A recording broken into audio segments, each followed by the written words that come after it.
Wrestling fans, are you ready? For the thousands in attendance and the millions watching around the world, let's get ready to rumble! It may be because he's Swiss, I don't know, in terms of European style. I can take you to Suplex City tonight, bitch. Can you say the alphabet backwards? Walking with your ass backwards. You're not funny and nobody likes you. This ain't Monday Night Raw! This my way! Is WrestleRant Radio.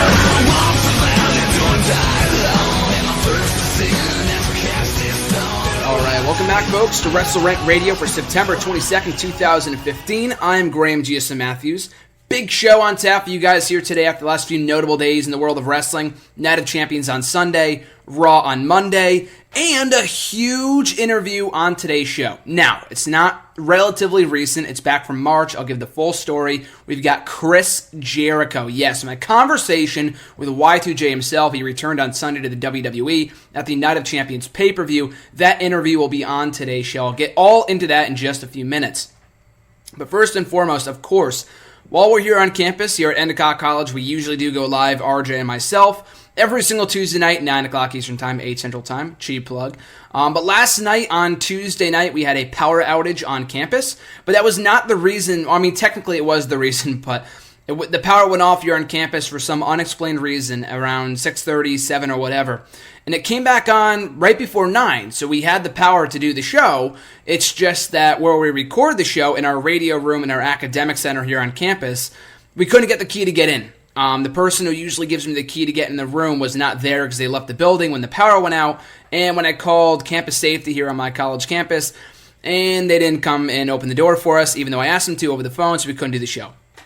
But it ended up working out, because like I said, usually when we do live shows, I can't do interviews. I mean, sometimes RJ and I do interviews when we do the shows live, but if I tape an interview beforehand, I can't air it on the show because we're live, and I don't really play recorded stuff more often than not. So it's actually a perfect opportunity. I thought I would take this opportunity. It's been in the works for a while now to air my interview with Chris Jericho back from March when I did an article promoting his newest WWE DVD, Road is Jericho, out on DVD now, of course, promoting his new DVD for HiddenRemote.com. So I'll talk about that in just a second.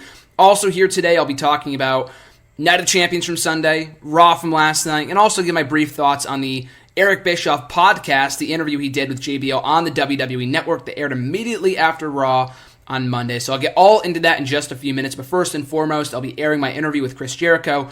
So here's the story behind it. I started writing for Hidden Remote in early March, and they had asked me to come on board in like the first few days of March. I said, sure, yeah, cool, I'll definitely join the site. It was a pretty cool site. It's a great site. It's still right for them today.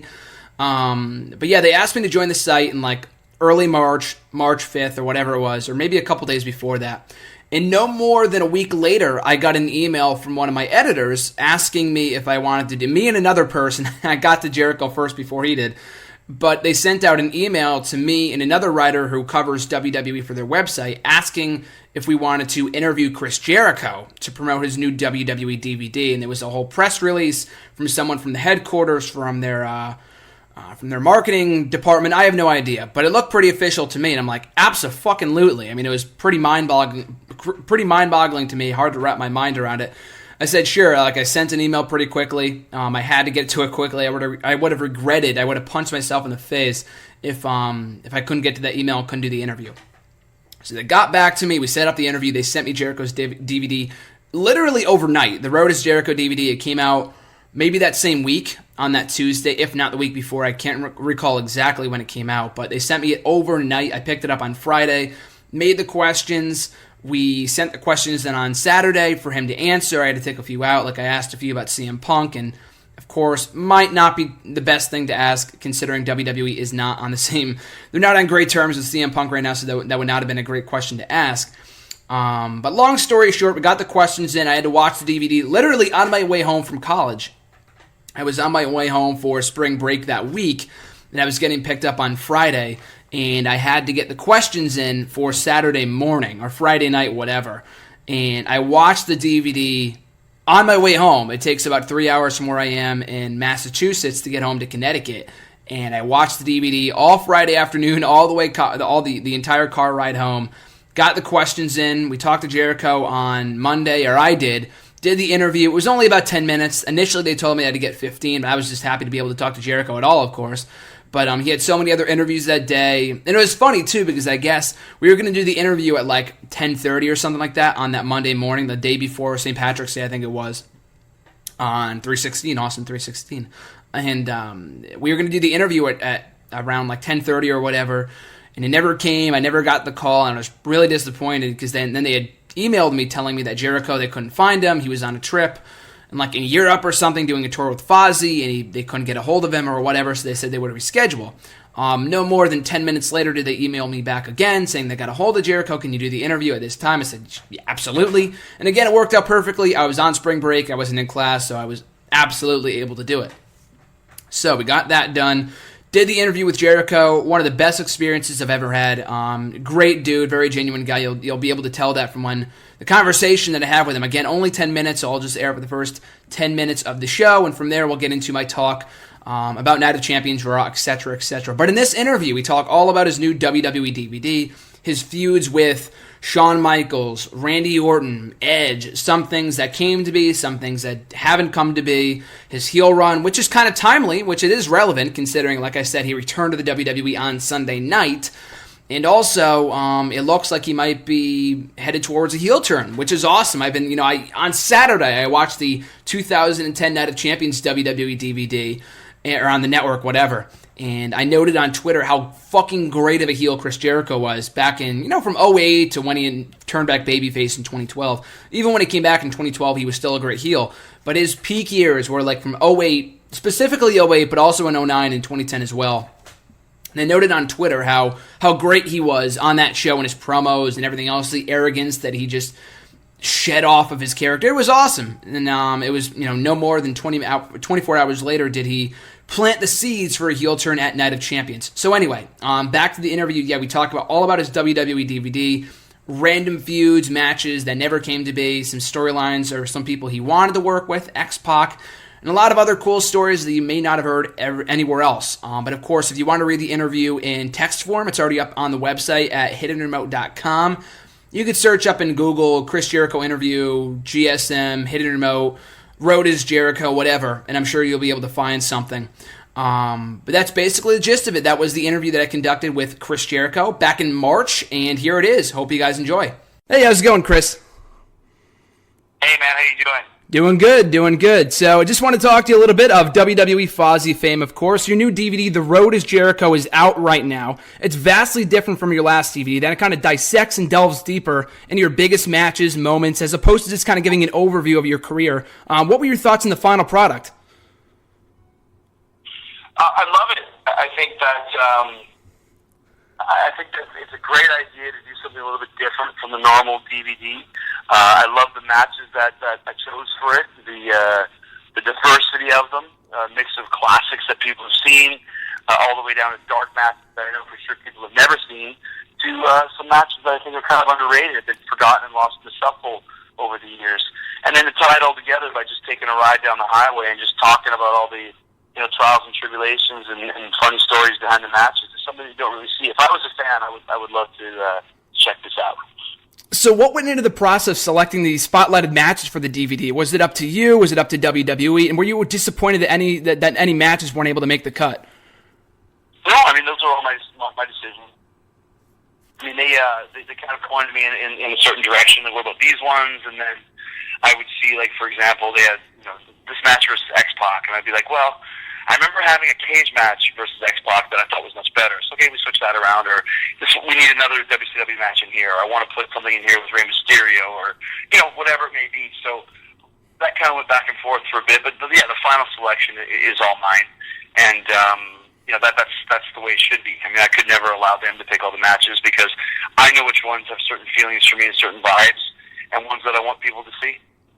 And also, too, what I thought was interesting about the DVD was that before you talked about them on your limo drive, you had not watched the matches beforehand, and you kind of reminisced about them before watching them back. So that's what I thought was kind of interesting about it. Have you watched any of the matches back since that point, since you first filmed it?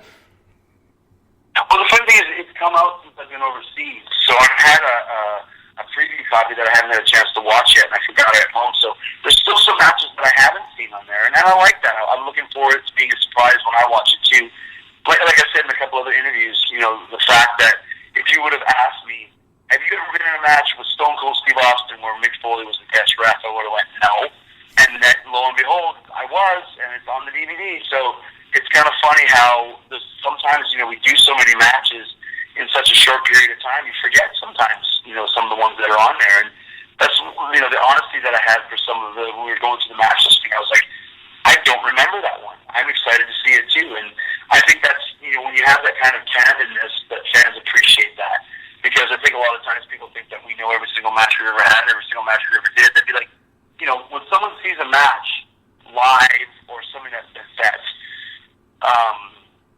influences them, they'll never forget it. But we might not even remember it. I remember seeing Paul McCartney every single concert I've ever seen him. He probably doesn't remember any of those concerts. But for me, I'll never forget it.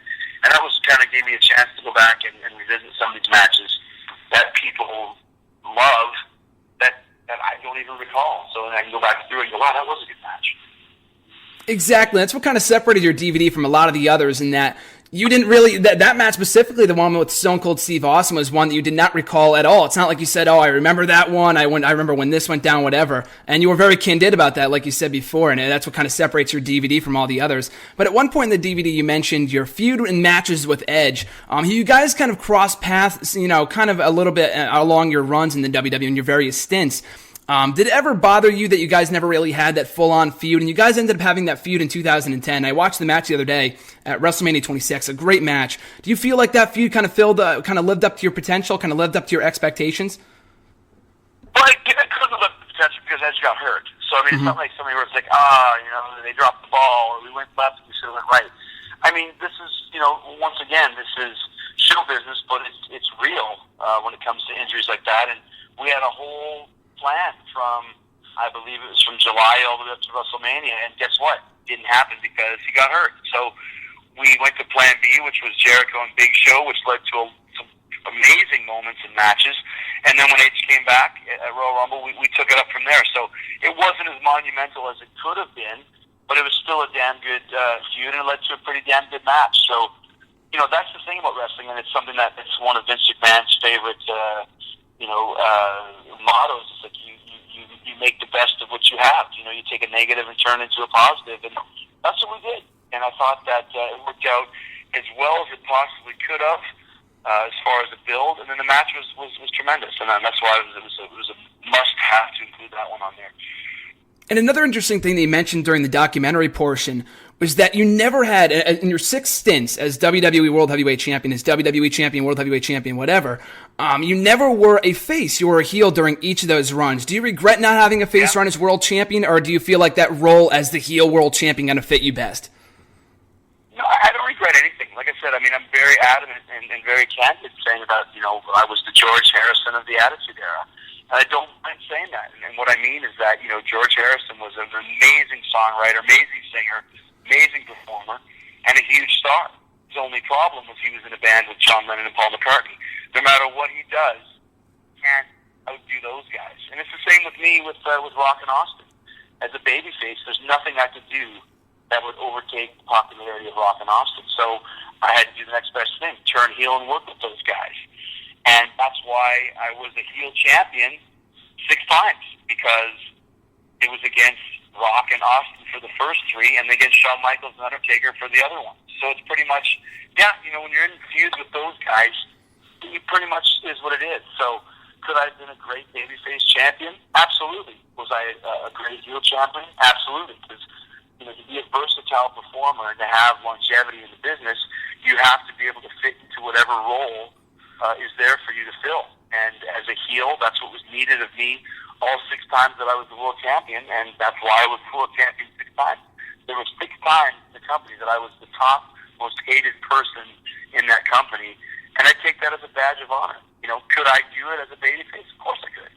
But that opportunity never presented itself. So it's not a regret at all. It's just that when I was needed to do a certain role, I did it, and I killed at it. So that, to me, is a good thing. And of the many matches, or of your many stints as World Heavyweight Champion, 2 of them came in 2008. Now, for me personally, getting into the product in 2008, I have many fond memories of your feud with Shawn Michaels, as many people do, obviously.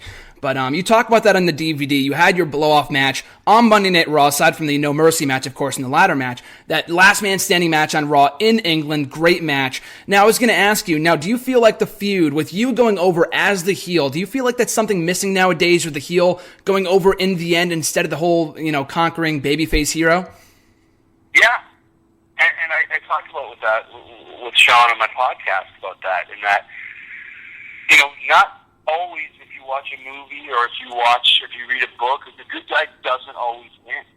And that's one thing we loved about that feud, is that Shawn got his revenge when he beat the hell out of me before I won the title, where he was crying. It's like, he was whipping me with the strap and, crying his eyes out. And Lawler had the great call. It's like, is Shawn really winning anything? He still has to live with the fact that Jericho punched his wife and Jericho, disrupted his life, and yeah, he's beating him up, but what does it matter at this point? It's like Gladiator when Russell Crowe finally kills the bad guy. It's like, well, what does he really gain? The bad guy's already killed his family, so it's like, all right, whatever. And I think that's kind of was the story with the Jericho Michaels feud, is that even when it was over, even though he won, what did he really win? And that's why I like that. It is something that you won't see too often, and you might never see it again, because in this day and age, it's very much the good guy always has to win. And also, too, how many baby faces can get away with that and still be super over? And Shawn is one of those rare guys that can do that, And finally, too... I was just going to say one more question, but it looks like you got it wrapped up. Oh, yeah, sure. My final question for you would be, of course, you came back last June on Monday Night Raw. I was there in the building, the XL Center in Hartford. An amazing return because no one knew you were going to be there. You ended up doing the feud with Bray Wyatt, your matches with Randy Orton. And Randy Orton was another guy that you never really got the chance to feud with. And on Night of Champions, you had that match, a great match. Do you feel like you were disappointed you weren't able to work Seth Rollins? And why didn't that feud with Orton come to fruition any sooner than it did? Well, I'm never disappointed about anything because, like you said, I ended up with the best match that I ever had with Orton. And I don't know. I think it's the same reason why I never worked with Rey Mysterio until 2009. I've known him since 1992, and we've worked a bit in Japan and a few times in WCW, but in WWE we barely even touched. In 2009, it's like, man. Thanks again to Chris Jericho for his time, to the guys at WWE, the guys at Hidden Remote for the opportunity, the amazing opportunity to be able to interview one of my most inspirational idols of all time. Hope to meet him at some point. I know some people that have. Just going to Fozzy concerts and getting VIP tickets. Only if Fozzy came around this area. I know they do from time to time. They had a show here in the Boston area. Around this time about a year ago, and I just wasn't really all that into Fozzy at that time. I would love to go now, though, if they come back to this area, and I keep on looking for tickets or when they're going to be back, whatever. But anyway, great interview, great time talking to Jericho. Like I said earlier, if you want to check out the interview in text form, it's already up at hiddenremote.com. Absolutely, the best way to cap off your latest. If you just go to my profile on that website, thank you so much for the opportunity. Huge honor talking to you, and best of luck in all your future endeavors and whatnot. Pretty sure it's under Graham Matthews, which a lot of people, by the way, do not know the difference of. Graham Romina is my actual legitimate name. Matthews is what I use for everything. Essentially wrestling related. I mean, I love the surname Matthews so much, and I just started using that about 5 years ago or so. But yeah, I've always loved that surname. So a lot of people don't know which is the actual name. Like, what is my real last name? That is my real last name, Romina, but I never use that for anything wrestling related. Not for any, privacy or anything like that. I don't give a shit. It's just more about, I don't know, I just like the surname of Matthews. So, for anyone that's wondering, because I know I've had a lot of people that have asked me that before, even people that I know in reality, like RJ for a while, never knew my legitimate last name was Romina, not Matthews. But anyway, just wanted to throw that out there. But regardless, if you want to check out the interview, it's up at hiddenremote.com. Search it into the Google machine. Just type in Hidden Remote, Y2J interview, Chris Jericho interview, Road is Jericho, Graham Matthews, blah, blah, blah, blah, blah. It should come up. It's about from March, so if you go to my profile on that website, you got to do some scrolling, but it is up there. So nevertheless, Jericho is back in WWE. That's a perfect segue into Night of Champions. That's where he returned on Sunday night in a very good six-man tag team match with the Wyatt family alongside Roman Reigns and Dean Ambrose. We'll get into Night of Champions in just a minute to address this week's WrestleRant Radio guest. Jay Letta was going to be with us on Tuesday night, of course, due to the power outage and not being able to go live. He couldn't join us, but he will be back on next week's episode making his WrestleRant Radio debut. The owner of PW Powerhouse, great friend of mine, known him for years, met him for the first time actually in person over SummerSlam weekend. So it's great being able to talk to him over SummerSlam weekend about a month ago, which was a month ago today from when I'm recording this on the 23rd, so time flies. But anyway, he'll be on next week's show, but today I'm just flying solo reviewing Night of Champions and Raw. But before we get into that stuff, I do want to give my brief thoughts on the Eric Bischoff podcast from after Raw on Monday night on the WWE Network. I thought it was very good. Not like the most amazing interview that I've ever seen. And while watching it, it kind of occurred to me, like, why didn't they put him on the Austin podcast? Like, that would be entertaining. I know JBL, he is very good in the reporter role. Not a huge fan of his most recent commentaries. I'm sure many people aren't as well. But he is very good at being a reporter and interviewer. So if he continues to do this, and I'm sure he will, they showed clips of future interviews with Ron Simmons and Road Dogg, I believe. They will continue to have guests on JBL's show. And this was also very good, but then again, JBL mentioned during the course of his interview with Eric, or with Bischoff, that he had referred to Austin's podcasts with Bischoff about a year or so ago. I'm pretty sure it was a while ago. They did about, I want to say about in April or May, because I was in April or May, and I was still a freshman in college at that period in time. So it must have been like mid-2014, if not before that. Bischoff was on Austin's podcast, just shooting the shit about a bunch of things. They did like a 4-part podcast on Austin's show about a year and a half ago. So maybe they ran out of material to talk about. Then again, Paul Heyman has been on Stone Cold show many a times over the last several years. So I'm sure they had him also on the podcast and the network. So they probably could do it again if they wanted to. But nevertheless, just a small gripe. And speaking of the Austin podcast, he will be having Brock Lesnar on his show next month, which I'll be talking about when we get into my Night of Champions review, or right before it anyway. But as far as this interview goes, I thought it was very good. I enjoyed it. Learned some things I didn't know. Most of it was kind of rehash from the Monday Night War show that we watched on the network last year, around this time last year, which I also thought was very, very good. But Bischoff, I've always been a fan of his. I mean, he always comes off like such a dick sometimes, or at least he did during his WCW days, and even when he was a GM of Raw. That's why he was such a great on-air authority figure. That's why he was such a great on-air personality, because he came off like such a heel. Hence why I would love to see him back in WWE one more time for like a one-off. I mean, I think the last WWE appearance he made, other than this one interview, of course, was at the 15th anniversary show back in late 2007. I'm pretty sure he had some segment with Jericho, or I'm pretty sure it was with Jericho, and Jericho laid him out with the code breaker. Because you remember, it was Bischoff who fired Jericho back in 2005, so some great storyline consistency there. And that was 8 years ago, so it's been a while since we last saw Bischoff on Raw. Great to see him back in this setting, though. So yeah, they had a good conversation. JBL could have been I'm not even saying he's biased. It's not like he was a WCW guy at any point. But it just kind of came off like a friendly conversation, which was great. I mean, that's a lot of what Austin's and Jericho's podcasts are, even Jim Ross's podcast. They're all kind of conversations between friends. And he also asked good questions too, just kind of the approach he took to asking some of those questions, like why weren't you in charge of Time Warner with one of the greatest turnarounds in financial history? I mean, like, why wasn't he in charge of Time Warner? Like, and he was asking it seriously too. So that was, I mean, like, you really think Eric Bischoff's going to be in charge of Time Warner, despite the incredible turnaround he had with WCW? At the end of the day, he owned a wrestling company. It was an incredible, huge organization. It was WCW, not even what WWE is to this day. So that was kind of a dumb question. Everything else, though, I thought was very, very good. Had a lot of good chemistry there. The time flew by, 50 minutes, and it just absolutely flew by. Part 1 is a little softer than Part 2 will be when they talk about, I'm sure, the fall of WCW, his heat with Jeff Jarrett, Vince Russo. Looking forward to listening to all of that on Part 2, which should be up tomorrow on Thursday, so be sure to check out that on the WWE Network. I'm sure that should be even better than this one. But yeah, I enjoyed it. I thought it was very good. They asked a lot of serious questions in regards to Jim Ross and him getting fired, Stone Cold getting fired from WCW, And, I mean, really nothing earth-shattering. I mean, if you miss it, you're not really missing much, because a lot of this was talked about, like I said earlier, in the Monday Night War show. He's talked about it in his book. He talked about it in Austin's podcast last year.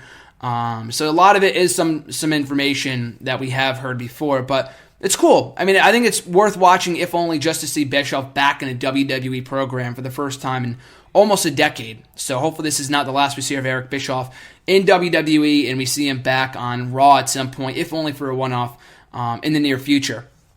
So transitioning from that to Night of Champions on Sunday. On the whole, I thought it was a pretty good show. I enjoyed Night of Champions, maybe even more so than SummerSlam. And I'm kind of taking myself out of the equation because I was at SummerSlam Live, of course, but watching on the WWE Network, I thought Night of Champions was better than SummerSlam. And part of that might have been because SummerSlam was a 4-hour show. Like, Raw is a 3-hour show. 3 hours is too long for Raw. 4 hours is too long for SummerSlam. I know it's the WrestleMania of the summer, and it did kind of deserve it, but it felt like the length was kind of a, I don't know, for WrestleMania it works. SummerSlam, not so much, because you don't have the musical acts, and you don't have the elaborate entrances and all that other kind of stuff. But anyway, yeah, I thought this was a very, very good show. But before we get into Night of Champions, I thought I would mention this. I talked about it on #AskGSM and a few other forums as well. But it was announced during the course of this pay-per-view. Might as well address this out in first and foremost, that Brock Lesnar will be having a Go to Hell tour next month, in the month of October. I think UFC patented it. I've seen it on Twitter, people calling it Brocktober, which is pretty clever, I might admit. But yeah, I think it might be patented by UFC, hence why they're not using it. But anyway, though, the entire month of October will be dedicated to Brock Lesnar, starting with his MSG special on the first Saturday of October. I want to say it's October 3rd, emanating live from Madison Square Garden, airing live on the WWE Network. He will be facing Big Show. Whoop-de-doo. I mean, it's a great attraction to have Brock Lesnar at the show. Hopefully just squashes Big Show. I don't know why it has to be a Big Show and it can't be like someone that he's never faced before, like a Kofi Kingston, like we saw in Japan, but it can't be fucking, Cesaro or even a Miz or something, Like, that would be entertaining. Why does it have to be Big Show? I digress. So he's having that match on October 3rd in MSG on the WWE Network. Immediately following Raw on the Monday before Hell in a Cell, so I want to say the 19th, I think it is, October 19th. It is the 19th. Yeah, on October 19th, he will be having Brock Lesnar. Stone Cold Steve Austin will be having Brock Lesnar on his podcast. That should be very interesting. Hopefully they can talk about, the planting of the seeds for a dream match at WrestleMania 32, which is not happening. I'm not on that bandwagon. I mean, I would love to see it, don't get me wrong, but I'm not one of those people that will tell you that it's going to be happening at WrestleMania. Bank on it. It was done for a reason. Even Austin talked about it in other podcasts that he did.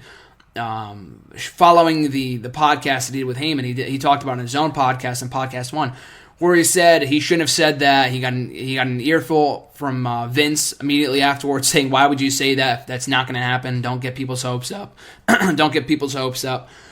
So I'm sure that match is not happening. But anyway, it should be really interesting to see those two sit down, talk face-to-face, and maybe even discuss what led to Austin leaving the company the first time in 2002 when he refused to do the JOB, as he says, to Brock Lesnar on an episode of Raw in 2002.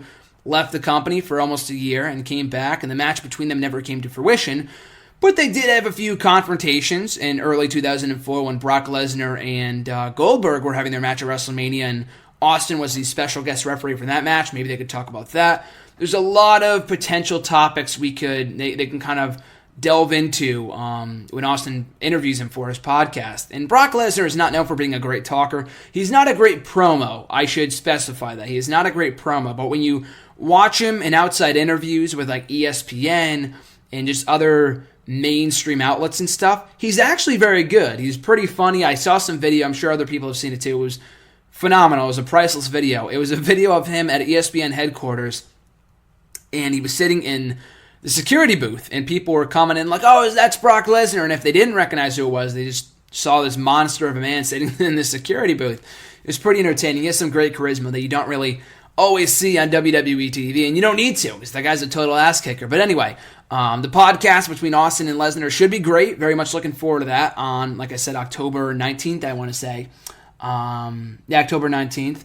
And then that Sunday, he returns to WWE pay-per-view when he takes on The Undertaker inside Hell in a Cell. Now, this was an idea I threw out immediately following SummerSlam. I was not as pissed with the finish to the match at SummerSlam as a lot of people were. I talked about that before. I didn't think it was the worst thing in the world. It left people wanting to see a third match. I mean, initially before SummerSlam, I didn't want a third match. The match at WrestleMania 30 was awful. That was a fucking train wreck of a match. One of the worst Undertaker matches I've seen in a very long time.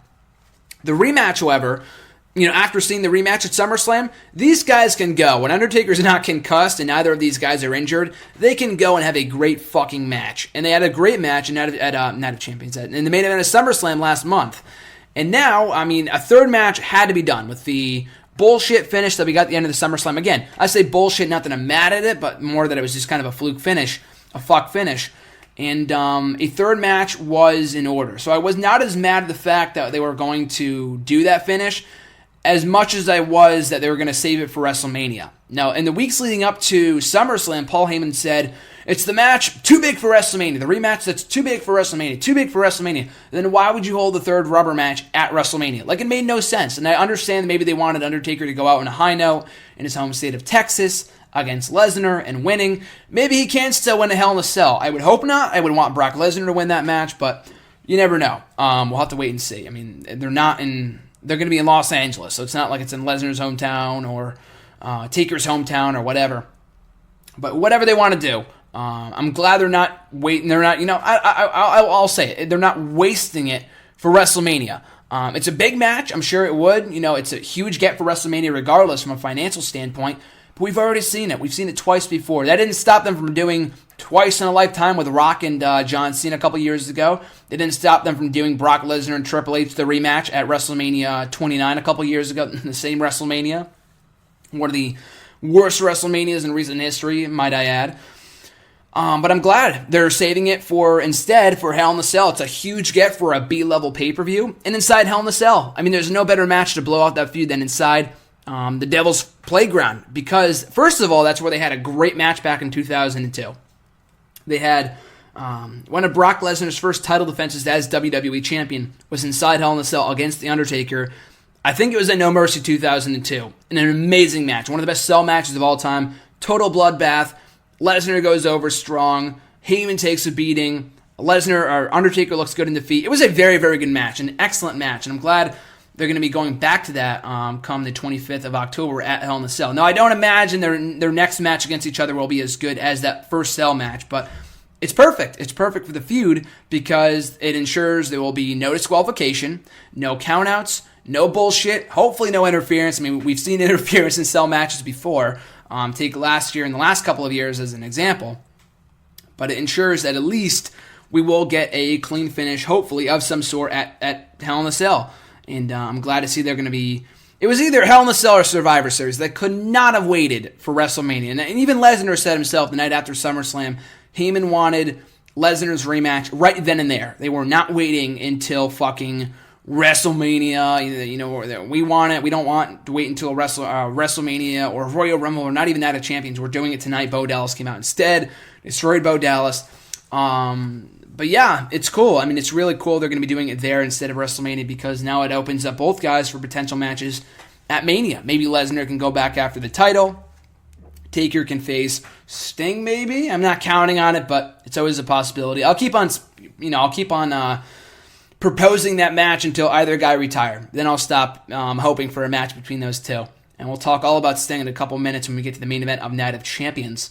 But yeah, that is that. Kind of a weird way of announcing the match. I understand kind of making it official for your network subscribers. Like, oh, that's a huge get for the next pay-per-view. I'll be sure to watch the next pay-per-view now that I know Taker and Lesnar will be on it. So that's a great business strategy. But I also expected, for Heyman to come out on Raw this week or the next week or whatever, if they were going to do it at Hell in a Cell, for him to say, we want the rematch at Hell in a Cell and kind of announce it that way and have a huge announcement, a huge pop for that announcement on Raw. But the way they did it, can't complain. It was a smart business strategy with them announcing it for their network subscribers, and I'm looking forward to it. The entire month of October, that is, also, for Brocktober, or the Go to Hell Tour, as they're calling it. So on to Night of Champions. I don't know if I'll review every match, or at least not in depth. We're already halfway through here, almost at 30 minutes. Raw wasn't anything really that special, so maybe we'll spend more time on Night of Champions than we will with Raw. But Night of Champions, I thought, was a very, very good show. I thought over, top to bottom, I thought every match, one way or another, entertained me. The results were right, so I can't really complain. I could see why some people didn't like it. There were some weird booking decisions and some weird happenings, Sting getting injured, and a few other things as well. But on the whole, though, I thought it was a pretty solid show, and we'll break it down right now. On the first match tonight, on the kickoff show, we got Stardust and the Ascension going over Neville and the Lucha Dragons.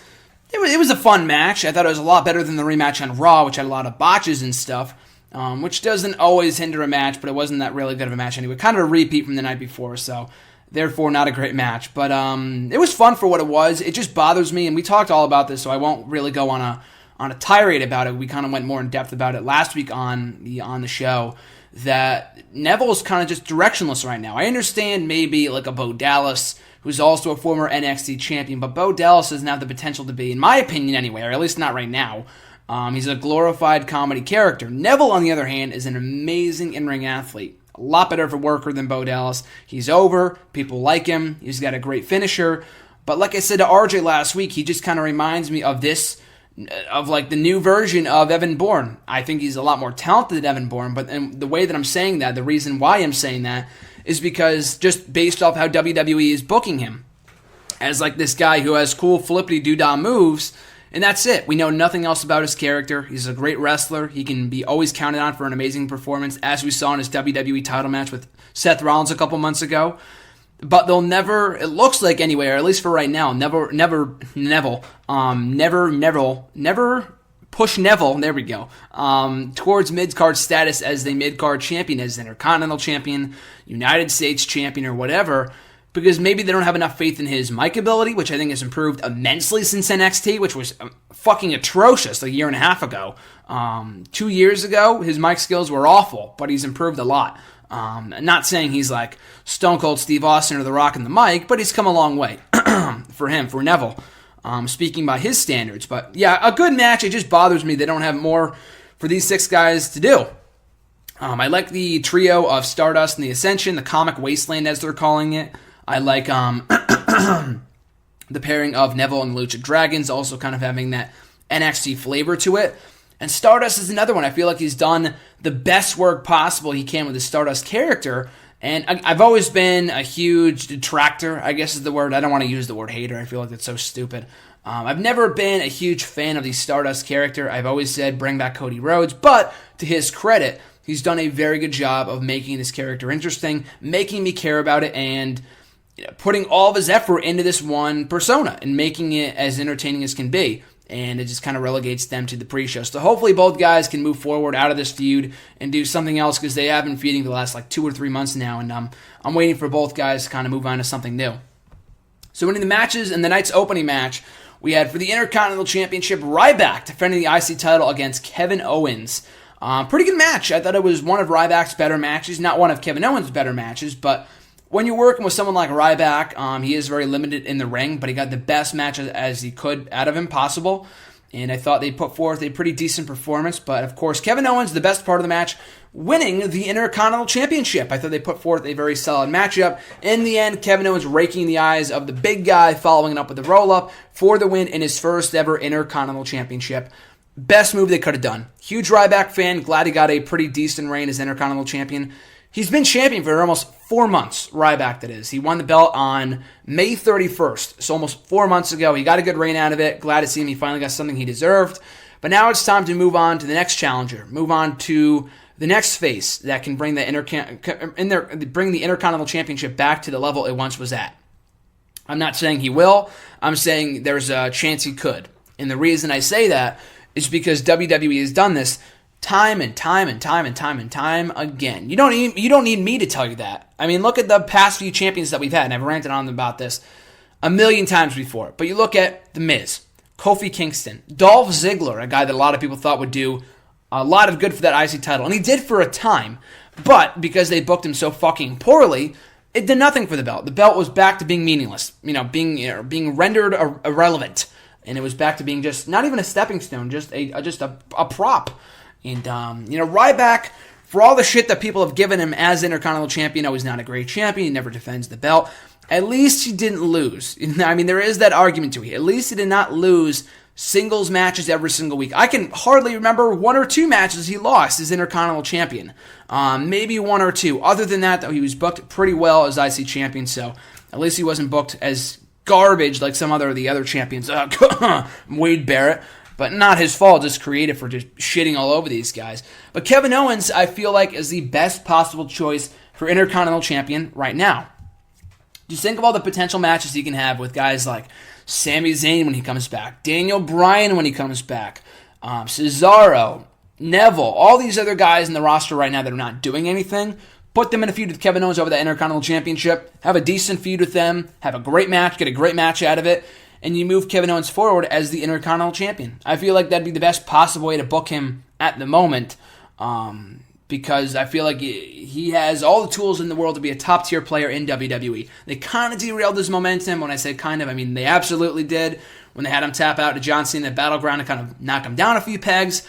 I thought that was bullshit, but anyway, at least he won against Cesaro at SummerSlam. He beat Cesaro again in a rematch. He's been booked pretty well. I think we can admit he's not on Superstars every week. He's on Main Event, but that's just because he's picking up a few wins here and there. It's not the end of your career. If you're on Superstars every week, that's almost the end of your career. A lot of people look at it as. But Kevin Owens as Intercontinental Champion, I love it. A lot of great challengers lined up for him. And like I said earlier, maybe he can hold that belt until WrestleMania, defend against the returning Sami Zayn, and Zayn can finally get his big win over Kevin Owens, and in the process, winning the Intercontinental Championship. Hashtag book that. So after that on the show, we had Dolph Ziggler versus Rusev, I believe. Yes, we did. That was a pretty good match. I enjoyed it. It was well wrestled. Easily the best bout these two have ever had. Just because the one at SummerSlam kind of fell flat. The one on Raw, not as good. This one was pretty good. The crowd was almost into it. It's just because this feud sucks. No one wants to see this feud continue. It's run its course. I don't want to see it continue. It's just, what is it even over at this point? Lana's gone. Summer Rae's a bitch. Ziggler may be flirting with her. He may not be flirting with her. And Rusev's just a whining, crying bitch. So why do I care? Why should I care about this feud? I mean, I hate to keep on ranting about it, but I'll keep on ranting about it until they end it. And it looks like it's not over either, because Ziggler won the match after Summer Rae inadvertently hit Rusev with her own shoe, allowing Ziggler to pick up the win and allowing to roll up Rusev and score the victory. Or hit the zigzag and pick up the victory, not roll him up. That came in the main event in the opener. But yeah, I thought it was a good match. It's not the matches that bother me. It's just the feud. It sucks. There's no reason for it to continue on if it's not over anything. I'm hoping they do a double turn. They have Summer Rae join Dolph Ziggler, and then they have Rusev go babyface and reunite with Lana when she comes back. That's the only possible good thing I could see coming out of this feud. Otherwise, why continue doing it? Maybe they don't have anything other for these two guys to do right now, but anything would be better than this. This feud is just terrible. But to their credit, though, like I said, good match on Sunday. Ziggler wins. Unfortunately, though, it's not the end of the feud.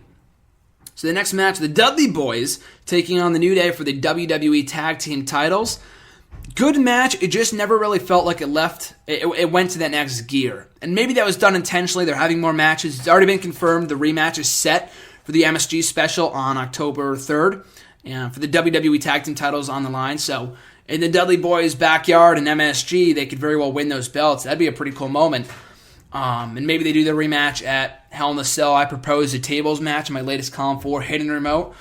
But we'll have to wait and see. But yeah, I thought this match was good. It's not that it was bad, but I feel like the biggest issue with this storyline right now, or at least with this feud right now, it's great we have two teams the fans care about, but then again, you think about it, it feels like it's the combination of feud between two babyface duos. The Dudley Boys are over. The fans love them. They love the table spots, whatever. The New Day, they just cheer for them like they're babyfaces.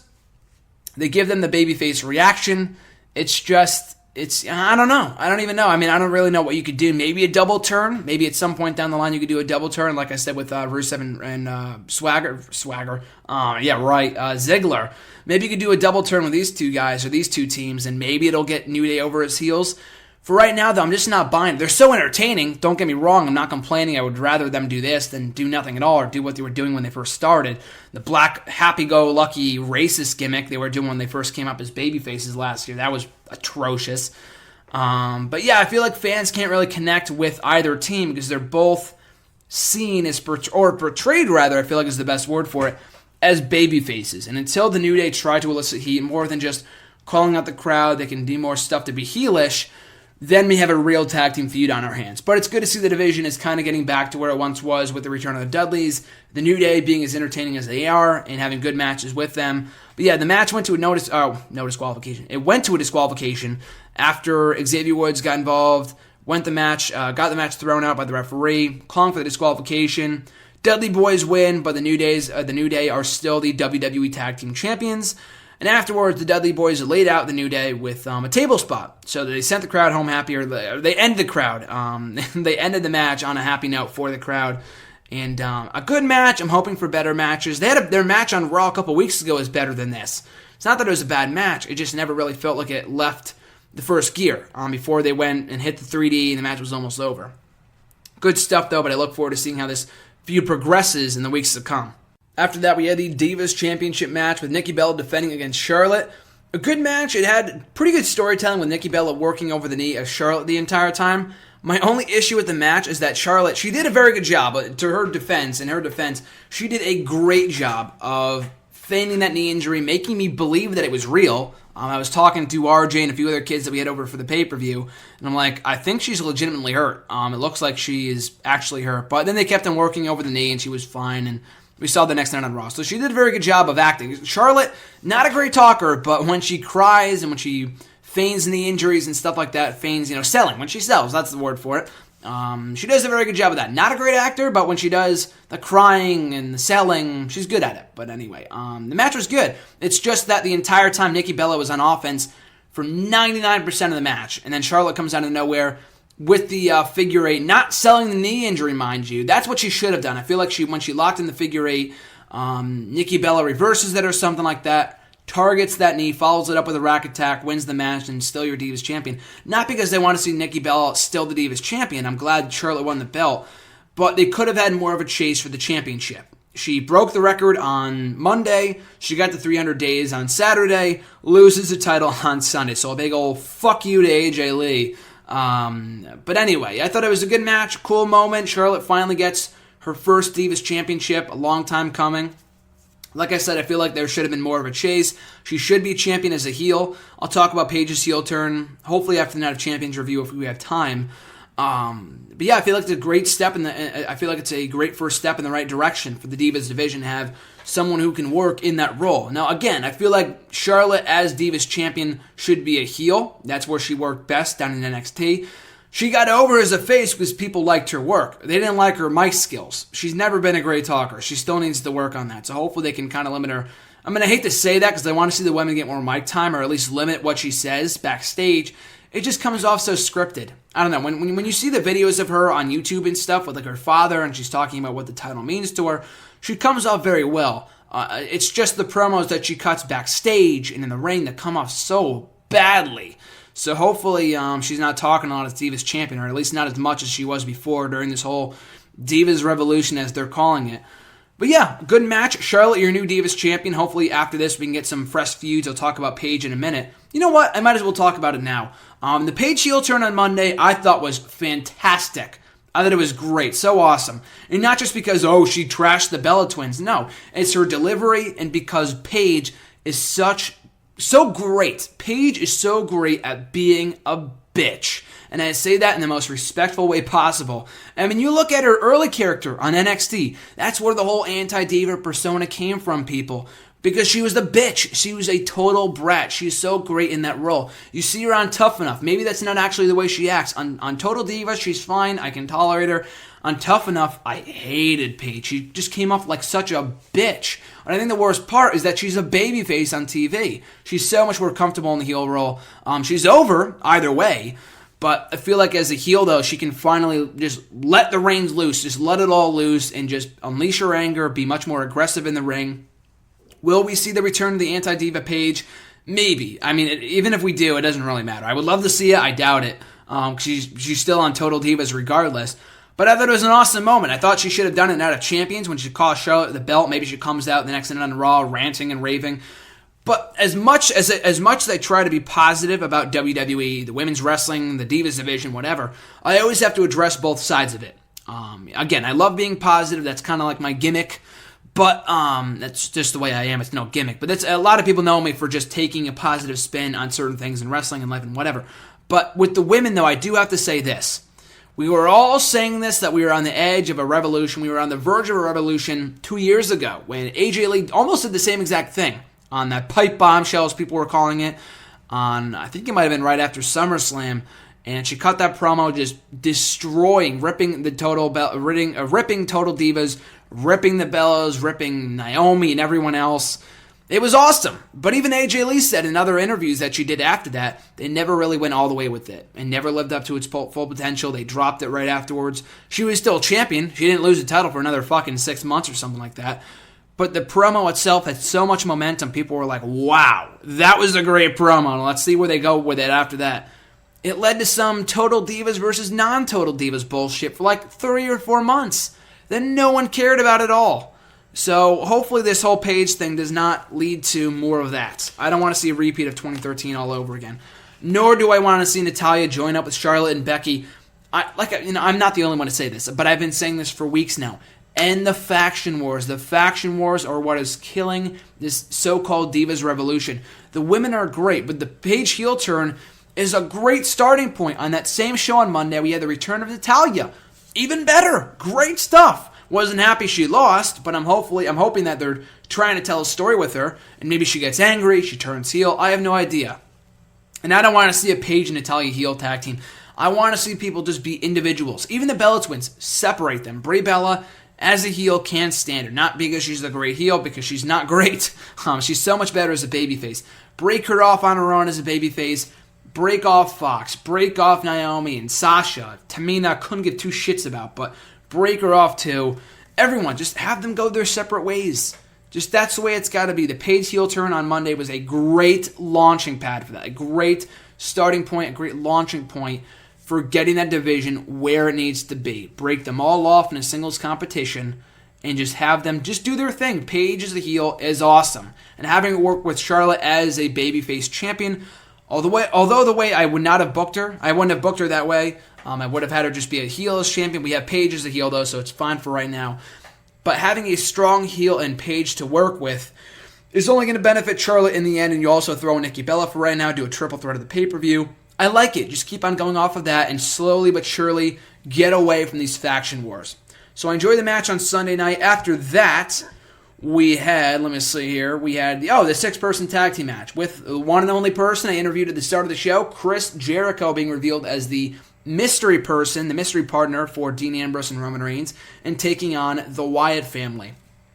Good match. I enjoyed it. Jericho, very mixed reaction, mostly positive, but I've seen some people like, oh, Jericho again? I was hoping for The Rock. Really, people? You thought The Rock was going to show up to face the Wyatt family? The Wyatt family had to win. So if The Rock came back, or fucking Jeff Hardy, Goldberg, you name it, they would have had to lose anyway. They didn't have to get pinned, but their team was going to lose. And they should have lost. The Wyatt family should have won this match, and they did. I was happy with that. Jericho, perfect guy to accept the challenge. It wasn't a fucking Eric Rowan, who I like. Eric Rowan, not a bad guy. Would have been a massive disappointment, though, so I'm glad it wasn't him. But it needed to be someone with credibility that could also put over the young guys. Boom, Jericho fits that to a T. It's not like, he loses every single week, so he's a loser. No, he won a lot of matches in the last few runs with WWE. I don't know where where is this coming from, that Jericho is a loser, that all he does is lose matches. He beat Neville at the Beast in the East special. You look at his track record from the last time he was in WWE. He won every single fucking week. He lost to Randy Orton in his final match with WWE. I remember he beat Rob Van Dam. He beat Seth Rollins. He beat Wade Barrett. Everyone beats Wade Barrett, but he beat Bray Wyatt at one point. He beat Kane. He beat everybody. He beat everybody that WWE had to offer on Raw and SmackDown. I'm pretty sure the guy was undefeated. He beat Wyatt. He beat Harper. He beat Rowan. He beat everybody. So where is this coming from that Jericho is a loser? I mean, maybe you don't like Jericho because you think he's a company shill, which I still don't get, but whatever. Maybe I'm just biased because I'm a Jericho fan. I'm a Jerichoholic, but just even putting that aside, I think it's just bullshit that people are just like, he's a company shill. He's a disappointment. It was a disappointment. He showed up. If it was disappointing to you, then I'm sorry. But I loved it. I thought it was a very cool surprise. I avoided all dirt sheets before the pay-per-view, so it was a cool surprise for me. And the perfect guy to put over the Wyatt family. Ambrose shouldn't have gotten pinned here. Reigns should not have gotten pinned here. Jericho, perfect guy to take a loss.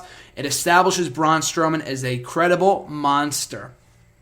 And afterwards, Jericho, Ambrose, and Reigns all teasing tension when Ambrose and Reigns confront Jericho after the match, and instead of saying anything at all, he just walks off and bumps shoulders with Dean Ambrose on his way out, and he tagged in Roman Reigns. He made the hot tag. Roman Reigns was like, why did you do that?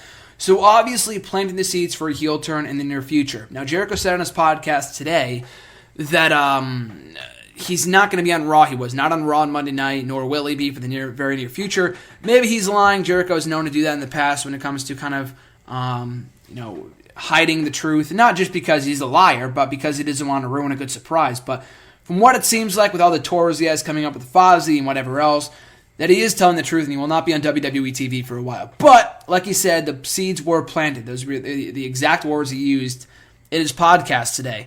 And it looks like we might be finally getting a heel Jericho again, which is awesome. He's a great babyface. He's even a better heel. And it's funny, too, because when back in 2012, I think it might have been, when rumors started going around that he was going babyface, I was like, oh, no, don't turn this guy babyface. He's such a great heel. And now in recent years, when it looks like he's going to go heel, now I'm saying, oh, no, don't turn this guy heel. He's such a great babyface. It's funny because he plays both roles so well. And as a heel, the guy is money. Take my money right now. Like I said, I was watching the Night of Champions 2010 show on Saturday, and he got this great promo, like the Parasite talk. Maybe he'll switch up the character a bit. Maybe he won't do that exact same shtick when he's like ripping into the fans, calling them parasites and all this other stuff. Maybe he won't do that exactly, but heel Jericho is awesome, and I'm hoping to see it. I'm just laughing thinking about it because he's going to be great as a heel again. But I'm looking forward to seeing what he does when he comes back, and hopefully it does lead to a feud with Dean Ambrose or Roman Reigns or whoever. An Ambrose-Jericho feud is money. Total money. On the mic, in the ring. Take my money right now. Even a Roman Reigns feud, it's something new. Jericho and Reigns is something new. Jericho was a huge proponent of Roman Reigns. He was defending him after he won the Royal Rumble this year, so I'm sure he would put him over. And the matches could be good too. If anyone could get a great match out of Roman Reigns, it's Jericho. And Roman Reigns has improved a lot as an in-ring worker this year against guys like Brock Lesnar, Bray Wyatt, even the fucking Big Show. As much as I hate the Big Show, they had a pretty damn good match at Extreme Rules this year. So I'm looking forward to that, and hopefully heel Jericho resurfaces on WWE programming in the near future. I am so looking forward to it. I feel like it's going to be so great. I'm seeing heel Jericho back for the first time in almost 3 or 4 years. It's going to be money, I'm telling you. So after that, we had the two main events for the United States and WWE World Heavyweight Championships. Just kind of brief thoughts on this. I don't want to spend too much time. We're kind of running out of time anyway. And Raw wasn't really too noteworthy, so I won't really go on a full review of that, nor do we have time. But yeah, for the main events of Night of Champions, Cena and Rollins, another quality match from the two, as expected. They've never had a bad match with each other. Kind of the same spots. I mean, the match on Monday was more of a retread than the one on Sunday was. The one on Sunday I thought was really good. They kind of made it feel more like a sequel than it was a rematch or a retread like we saw on Monday. The one on Sunday I thought was very, very good. A lot of cool reversals. I thought they did a very good job of putting forth a strong performance. But in the end, though, it was John Cena emerging victorious, the new United States champion in clean fashion. A lot of people were mad at that, and understandably so. I mean, maybe they should have had Kane come out. I mean, they had Kane return at the end, but I thought John Cena winning clean was completely fine. I mean, there was no reason to have Seth Rollins. I mean, he could have retained the U.S. title here, but John Cena was a great U.S. champion earlier this year with the U.S. Open stuff. Had no issue with it. I did take exception, however, to him delivering an attitude adjustment to Cena, or to Rollins rather, after the match for no apparent reason. Rollins was just on his way out, and Cena just randomly delivers an AA to him. He could have just thrown him back in the ring. That kind of felt a little unnecessary, especially considering Rollins had another match right after this. And Cena won. It's not like he's a sore loser, so that kind of made no sense. But the match was good. Cena's United States champion, no problem with it. Rollins retained his WWE Heavyweight Championship anyway, so it's not a huge deal, but very good match from those two. The main event between Seth Rollins and Sting, very good match, a lot better than I thought it would be. It's going to be hit or miss more often than not with Sting. The guy's 56 years old. What are we expecting? I mean, it wasn't an instant classic. I would not rank this match amongst the best of the year, but it was a lot better than I thought it would be. If there's any guy to get a great match out of Sting, it's Seth Rollins, and I thought he did so here. they took some crazy bumps. I'm telling you, the commentary table bump when Sting went to the Spanish commentary table, and back first, didn't take the monitors off or anything, so probably hit his head in the back of a monitor. I don't know if he was concussed or what, but he hurt his back in the buckle bomb spot they did shortly thereafter that. So Sting was fucked up by the end of this match. Like, legitimately, not even storyline speaking, he was legitimately fucked up. That's why he was not on Raw the next night. But anyway, though, I thought this was a very good match. Sting got I thought he looked great. Not even just in the ring, but I thought physically he looked great. Without the shirt on, very, very good. So he definitely did get himself he definitely did get himself in shape in time for SummerSlam and kept that physique going into the Night of Champions. I just don't know why they had him wear a shirt on Raw. What was the point of that? But anyway, he had a good match. I thought it was a good showing. Some people are calling this a train wreck. It was awful.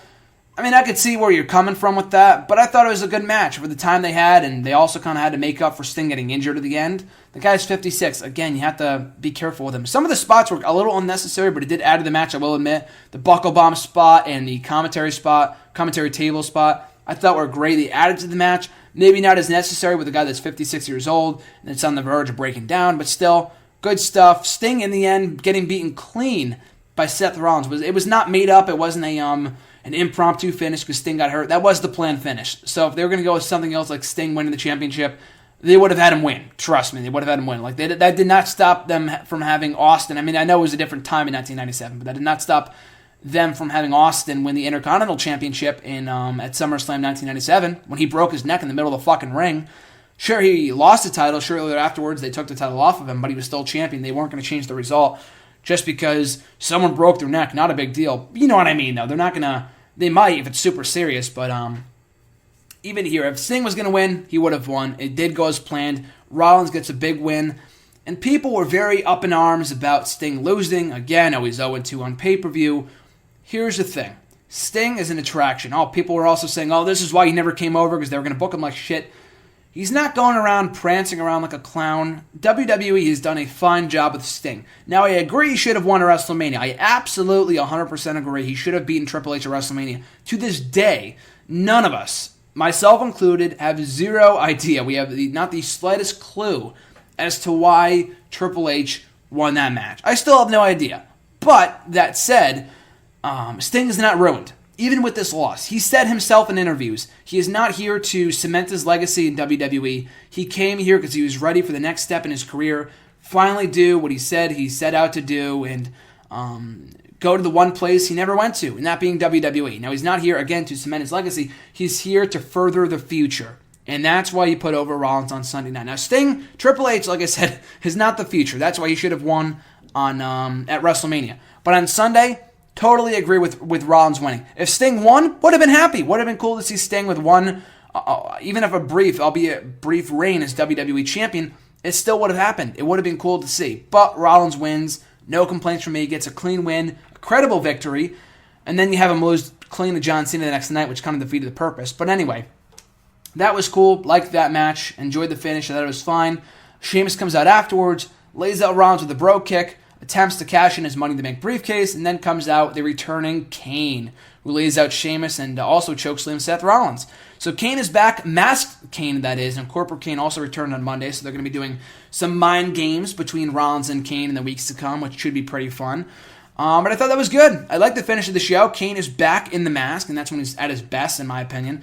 I know he's been booked to look like a loser in recent years, but hopefully this is his last hurrah on top. He goes out on top. Now, he doesn't have to win the WWE Championship, but it's an easy win for Rollins. It's the perfect title match to be holding in the main event at Hell in the Cell, because that won't be the main event. Lesnar and Undertaker should be anyway. And then you could put Rollins and Kane right below that. So I think it's perfect. It's not like it's Rollins and Triple H and it's not the main event. It doesn't need to be. Rollins and Kane is not a main event match. Taker and Lesnar is. So I feel like that's the perfect place to be doing that match. Is that Hell in the Cell? Maybe not necessarily inside the cell. I don't feel like it's necessary. But it's an easy win for Rollins. Retains his title before going on to face Triple H, hopefully at Survivor Series. So on the whole, enjoyed Night of Champions. Very good show in my opinion. I thought it was a great show. Thoroughly enjoyed it. Raw the next night, not as good. It had its moments. Big Show squashing Cesaro. Not a fan, like I said. I thought that was bullshit. The women got a lot of time. I thought they took a big step in the right direction with the women on this show. The 6-man tag team match, the rematches from Night of Champions were not too like, oh, great. It was like, oh, why do them again?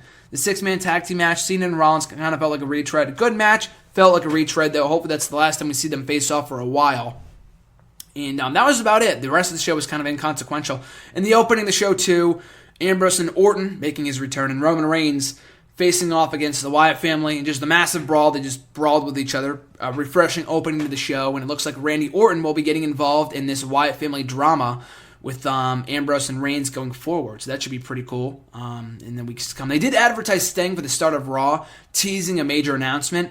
Didn't come to fruition. I didn't think it would. I didn't feel like Sting was going to be on the show regardless. They got my hopes up. I'm like, oh, maybe Sting didn't go home after all. But I don't believe the reports that, Sting went home, TMZ report, and then WWE didn't know about it. Like, it's fucking WWE.